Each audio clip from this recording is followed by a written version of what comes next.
And here I am live with Melanie Phillips. Hello, Melanie. Hello, Avi.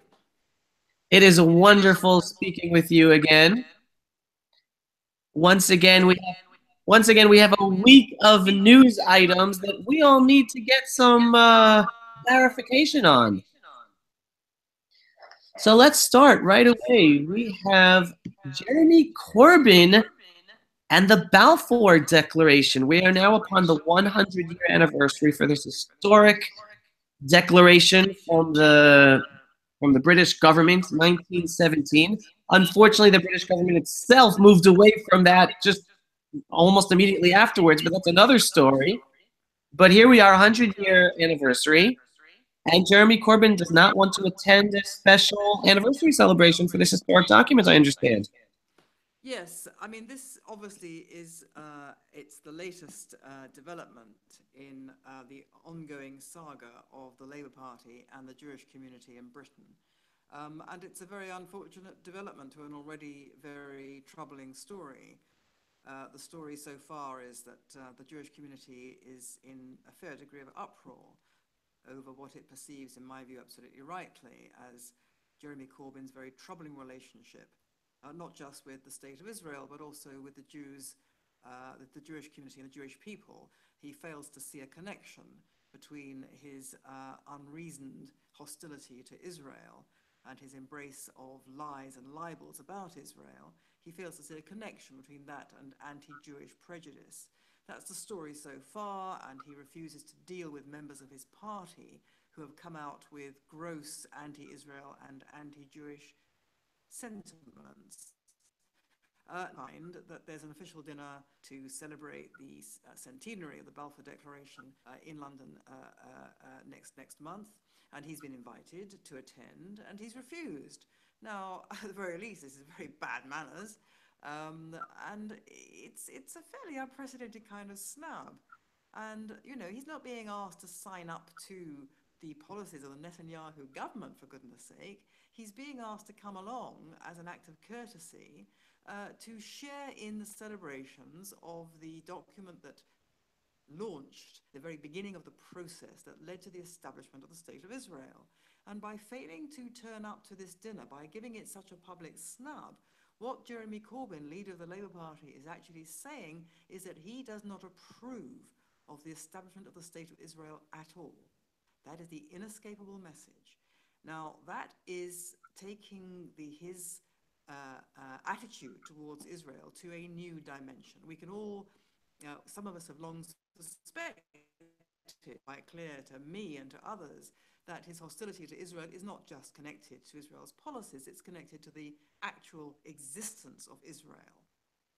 But he's never actually said that, as far as I know. And now, by refusing to attend this dinner, he is actually letting us all know that that is really what he believes.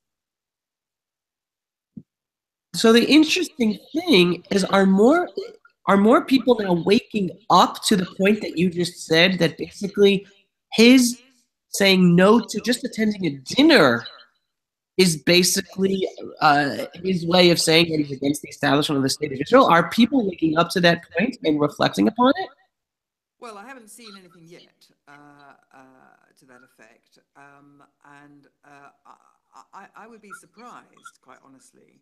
I mean, I would expect members of the Jewish community in Britain to make this point.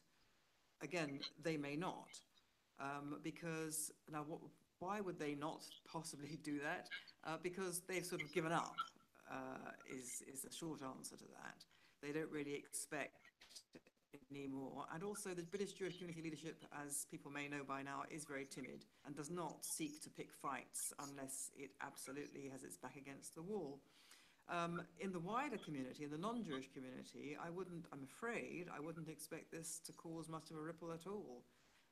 Because, attitudes towards Israel range broadly from total indifference to dislike and there's simply not a constituency of any size in the non-Jewish community to take umbrage at this, to correctly reflect what this means, what this snub means, and to take issue with it.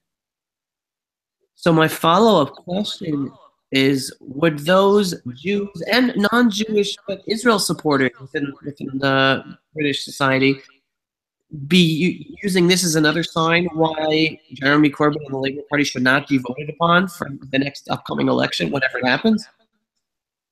I think people in the Jewish community have already decided that. I mean, everywhere I go at the moment, I meet ordinary Jewish people in London who say, they shake their heads. They say, these are mainly older people. They say, I never thought I'd live to see the day when I felt so unwanted and when the Jewish people was under such pressure Wow. in Britain. And they, they have formed the view that the Labour Party has lost. As long as Jeremy Corbyn is its leader, the Labour Party has lost. They don't expect any better, and they have formed the conclusion that it's deeply anti-Jew. Wow. All right, let's go across the ocean right now. We're jumping from Britain to America. Lately, George W. Bush has hit the headlines going after an attack on Trump via Bannon, or Bannon is now coming back at him. What is going on? What can you tell us from this latest dispute that's coming out in the public? Well, George W. Bush made a significant speech, and it's been widely interpreted as a coded attack on President Trump.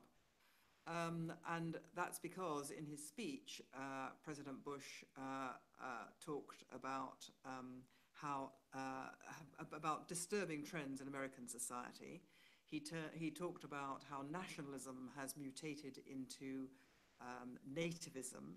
He talked about the falling confidence in the value of free markets and international trade, the difficulties, the conflict and instability following from protectionism. He talked about the return of isolationism. He talked about how our discourse has been degraded by casual cruelty. Argument turns into animosity, disagreement escalates into dehumanization, and so on and so on. And this has been interpreted as an attack on President Trump. Now, I would say that what I've just listed as President Bush's list of terrible attributes, many of them, I would agree, are indeed characterizing large sections of American society at the moment. The cruelty, the disagreeable sentiments. But I would say they come from the other side, from the left. Right. The attempts to shut down speakers with whom you disagree, the violence on the streets, the violent demonstrations, the vituperation and dehumanization directed at President Trump, for example.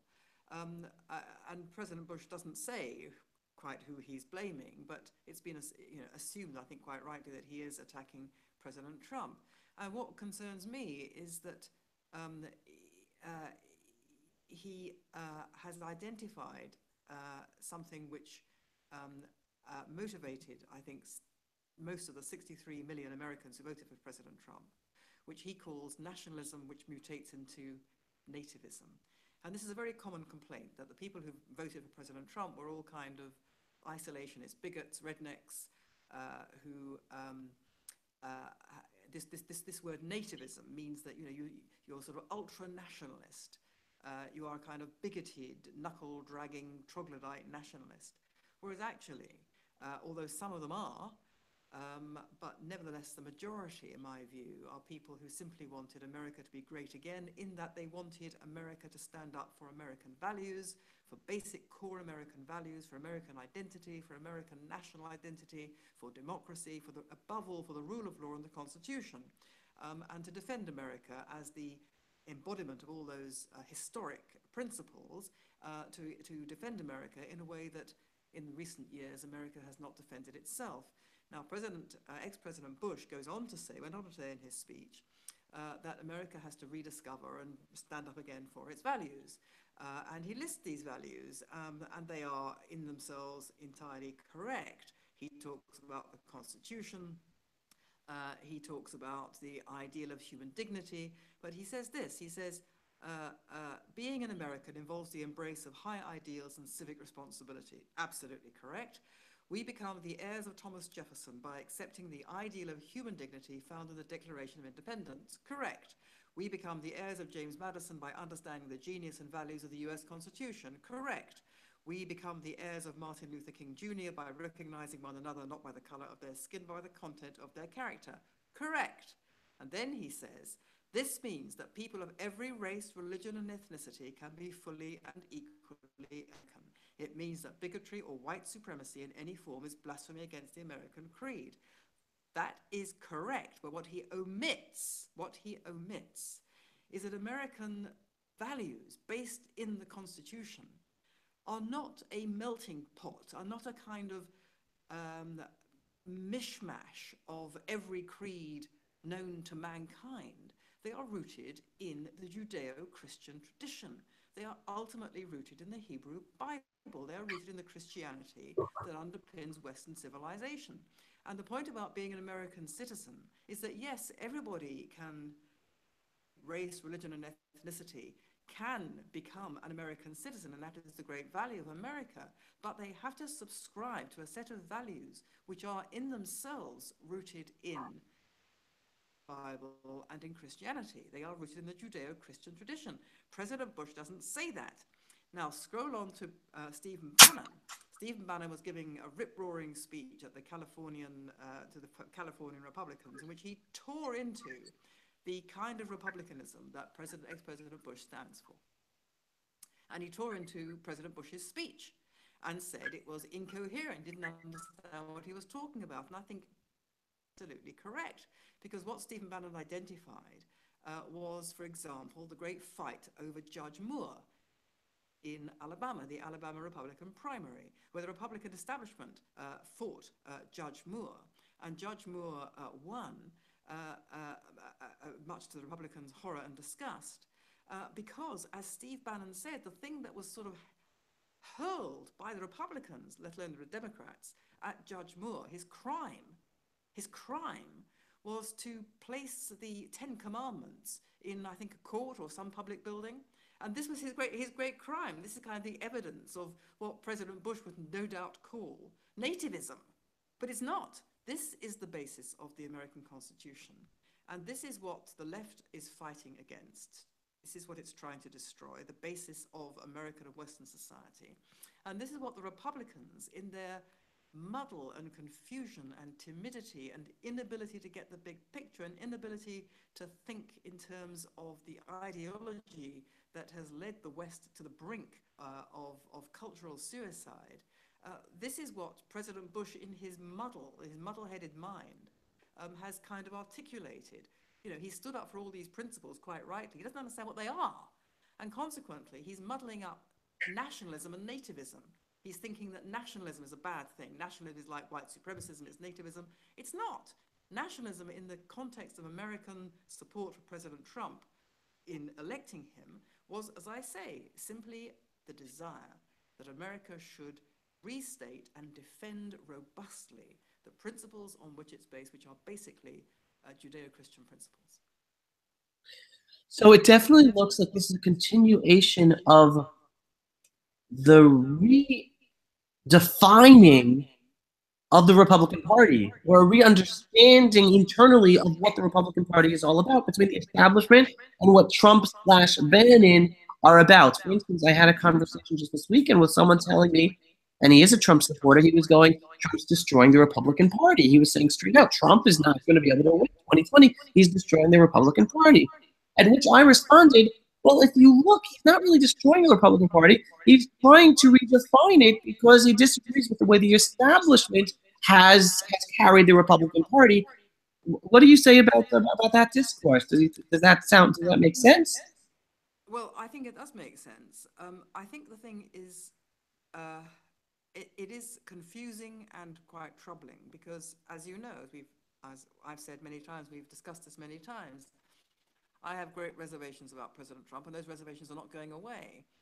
I'm concerned by two things about President Trump. One is the innate flaws in his character, which need no rehearsal, and secondly, the suspicion that he's essentially because he doesn't have a very strongly articulated sense of belief, principles, as I've said to you before, he thinks with his gut.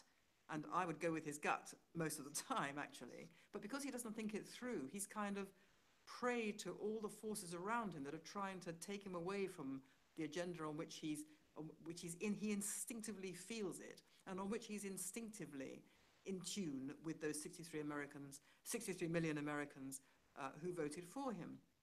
So I fear that on things like Iran, where the signaling is a little bit confused at the moment, and I fear that he's full of bombast. He's full of, he can say the right things, but he's not necessarily going to follow through. I wait and see, but I'm concerned about that. So I would not certainly say that I'm a sort of a Trump supporter, in the sense that I am confident that he's going to deliver what I think America needs at this point in time. But what I do think is that what he stands for, what he was elected to do, what he represents, and what he represented in the minds of all those Americans who voted for him, is indeed to stand up for basic American principles, which the Republican Party itself has resiled from, or forgotten about, or doesn't understand what they need to do to defend, or whatever it is. But the Republican Party itself has torn itself apart. The Republican Party itself became effectively unelectable. That's why President Trump was selected or elected to lead the Republican Party. But Trump is not actually a Republican, as we all know. He's, historically a registered Democrat. He's a man of, as I read, liberal social values in many respects. He's a one-off. He's a complete one-off. He's very much his own man, and the Republican Party it does not reflect him, and he does not reflect the Republican Party. So, to that extent, he's trying to remake the Republican Party, but to a large extent, he stands apart from the Republican Party. He is not their man, and so they've got a problem because they're unpopular, and it's the Republican Party that has stood against the repeal of Obamacare, as far as I can read it. And it's the Republican Party who stand against other stuff that President Trump has been trying to do, and to a certain extent, he is doing it. Repealing a lot of the executive orders, the administrative orders that President Obama put into place, toughening up immigration rules, and so on and so forth. So to a certain extent, President Trump is motoring ahead with the agenda on which he was elected. But also to a certain extent, people can see the Republican Party has tried to frustrate him, and in the case of Obamacare, has succeeded in frustrating him. And unless I'm very wrong, the electorate will take out its fury on the Republican Party and may well destroy it at the midterms, in which case President Trump really will be alone in legislative terms. So he's got a problem, because he's not just fighting the Democrats, he is also fighting his own alleged party. But the problem is not with him. The problem is with the party. Like the Conservative Party in Britain, the Republicans in America have forgotten what it is they are put on earth to conserve, which is the best that is in our society, and that has to be defended, that's based on our history and our traditions and our culture, and has to be defended and upheld. The Republicans, like the British Conservatives, have forgotten that is their task. They have no idea anymore what it is they're trying to conserve. Insofar as they do understand it, they don't have the courage to stand up to the left in order to do it, and consequently the people lost faith in them, and that is in large measure why the people have lost faith in the democratic process, something to which President Bush alluded in his speech. He said it's a terrible thing that the public has lost faith in the democratic process. Yes, that is correct, and he is part of the reason they did so. So my last question about this topic basically is I'm almost certain ex-President George W. Bush has been pretty silent since the election, and all of a sudden he comes out with this big speech, and he's very much a symbol of the establishment Republican Party. Is this a sign that they're scared that Trump is succeeding? Is it a sign they're scared? Of succeeding in terms of changing the Republican Party? I think, well, I don't know. I would suspect they're not scared he will succeed. I'm think they're probably scared the Republican Party will disintegrate, which they think is his fault, because they don't get that it's their fault. They don't begin to understand that. But I think they are concerned that they can see, the people who are reacting against the Republican Party, and they can see the chaos in the administration. They can see the chaos in their own party, and they're blaming him. They're blaming him. And in a sense, he is to blame. He is the catalyst. Undoubtedly, he's the catalyst. But he's also the product. He wouldn't have been elected had they been electable. It's their fault. He is their creation. He is their creation as much as he's the left's creation. He is their creation. He is the creation of a failed political establishment, and across the board. And it's that political establishment embedded in the Washington D.C. administration, which is now trying to get him out. So you have chaos. But you have to be very clear. One has to be very clear in identifying the cause of the chaos, which is not him. He is the result of the chaos. He is the symbol and symptom of the chaos. The chaos lies far farther back. For that, you need, heroic statesmanship to see your way through this, which is why, I'm not sure how this story is going to end. Right. No, it's very interesting because I never took the consideration of the state of the Republican Party, but in explaining Trump's rise and win to Obama supporters, I was always saying Obama created Trump. If it wouldn't have been for 8 years of Obama's radical change of America, which he succeeded. He made a promise to change America, and he did. He succeeded in bringing about his promise to the American electorate. But it's because of his changing of America that Trump was able to win. So you're bringing in now the fact that it also deals with the Republican establishment from those two aspects. Very interesting. All right, let's go on to the next issue. We're going to stay on. Now we're going to go across the ocean. We're going to go back to Russia. There's been a change right now in the discourse, not yet in the mainstream media, but little by little it's coming out that instead of the focus of collusion between Russia and Trump, now we're learning about years ago under the Obama administration with Hillary Clinton as Secretary of State that there was collusion and blackmailing going on of Russia and the Obama administration with Secretary Clinton at the time. This is a huge turnaround going on. Well, it is a huge story. Again, it doesn't come as a total surprise to some of us who were reading closely all this stuff a long time ago. But what's come out very recently is extremely important. That the Obama administration knew the Russians were engaged in bribery, kickbacks, and extortion to gain control of American atomic resources, and yet still gave the go-ahead to the 2010 deal to give Moscow control of 1/5 of America's uranium. And this has been kind of, bits of this have been seeping out.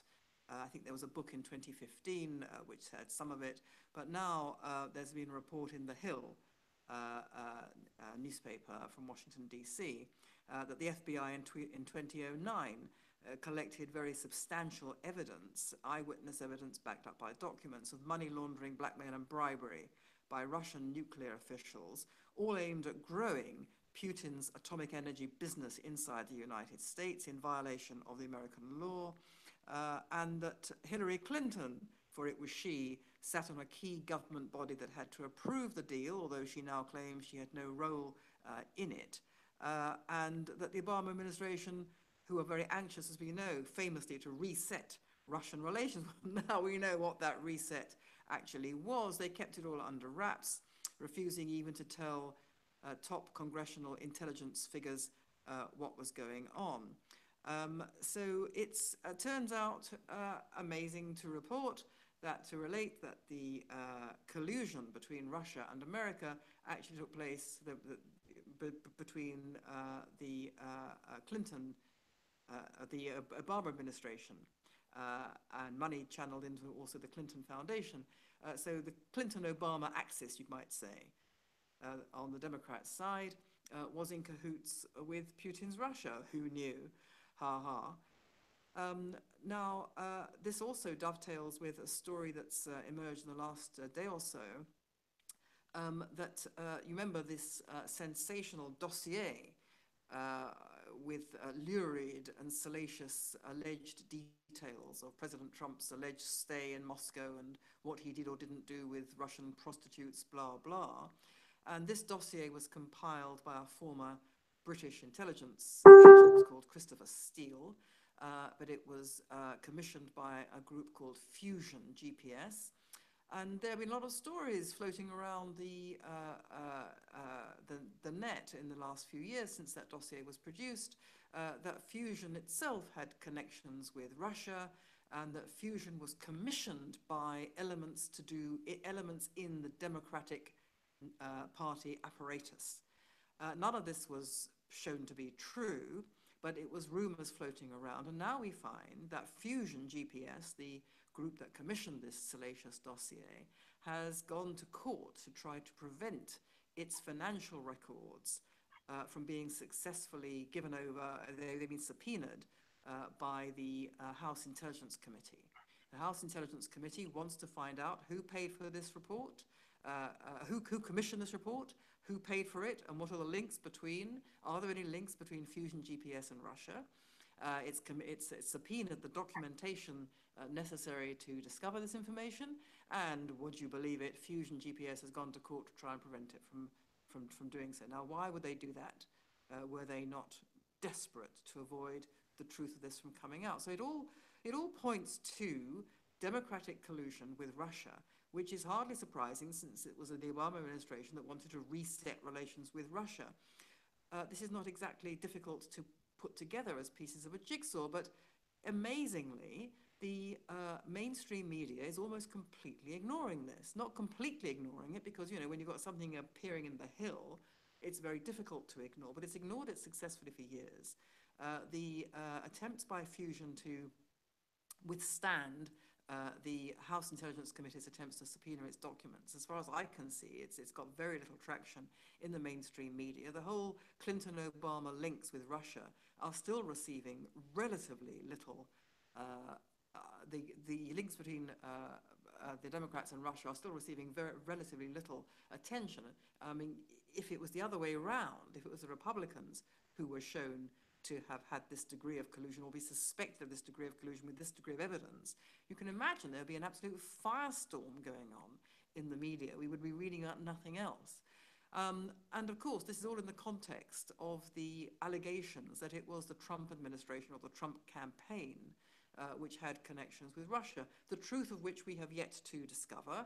But so far, there has been not one shred of evidence that there were any improper links between anyone in the Trump campaign team or the Trump administration and Russia. And yet we find this completely lopsided coverage. Well, go figure.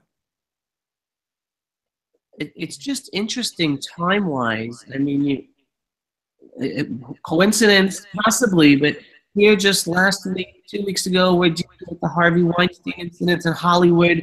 We're seeing the pinnacle of liberalism in America, and we see the hypocrisies coming out in terms of sexual abuse taking place there. All of a sudden, here we're seeing those who are calling that again the Obama administration clean as white as snow, no problems, nothing to do with Russia, everything's Trump. That's coming out. The collusion of the media. What's happening here? Are these dots being connected at all? Are we going to see a fallout of all of a sudden of no trust in the mainstream media? Where do you see this going? Well, it's all part of one picture, which is that the principal cause of the corruption of our society in the West is from the left, and that the left has been shielded from proper scrutiny by the fact that the people who are entrusted to tell us what's going on in the world are themselves of the left. So you've had this tremendous conspiracy and collusion going on for decades. That said, I don't think there's any one reason why this is all happening together, except that the whole thing is kind of falling apart. I mean, the Harvey Weinstein allegations, it is, I mean, I've read pieces suggesting quite plausibly that the reason why these came out is because the power once wielded by the mainstream media, both in newspapers and in Hollywood, has been eroded. It's been eroded by the fragmentation of the media. Um, and uh, that's the reason why the Weinstein thing came out. But the the Hillary thing, the Clinton thing emerging, um, you know, you've got the House Intelligence Committee doing its thing. Um, I think it's simply, um, first of all, if we're right in suspecting that there's an enormous collusion between the left and noxious elements determined to destroy the West, then it may simply be that the weight of that evidence is just too great. But it may also be that in the great fight that's going on behind the scenes between the forces that want to take down the West and the forces trying to defend it, as embodied by the Trump administration's terrible fight internally within itself against the president, and then beyond the Trump administration in the wider sort of deep state. It may be that, you know, it's just the latest battle in that fight which has gone to the Trump side, to the Western defenders' side, rather than the other side. We just don't know, I'm afraid. We just don't know. Wow. All right. Well, one thing can be certain: we're seriously seeing seismic, not changes, but just the seismic Yeah. revelations that have been hidden from us beforehand coming out to the fore. So we Yeah. can only hope that they will lead to a better future moving forward. There's a Uh, real sense, there's a real sense, I feel, of a kind of civilizational earthquake underway. And we really don't know, you know, whether the ground's going to swallow us up or whether we're all going to, you know, find ourselves on safe land. We just don't know. But the great fissures that are opening up are opening up. well, Melanie, thank you once again for your fabulous insight. It should be a good, safe week, and looking forward to our next talk. Looking forward also. Thank you, everybody, for watching, and be well, be safe this week.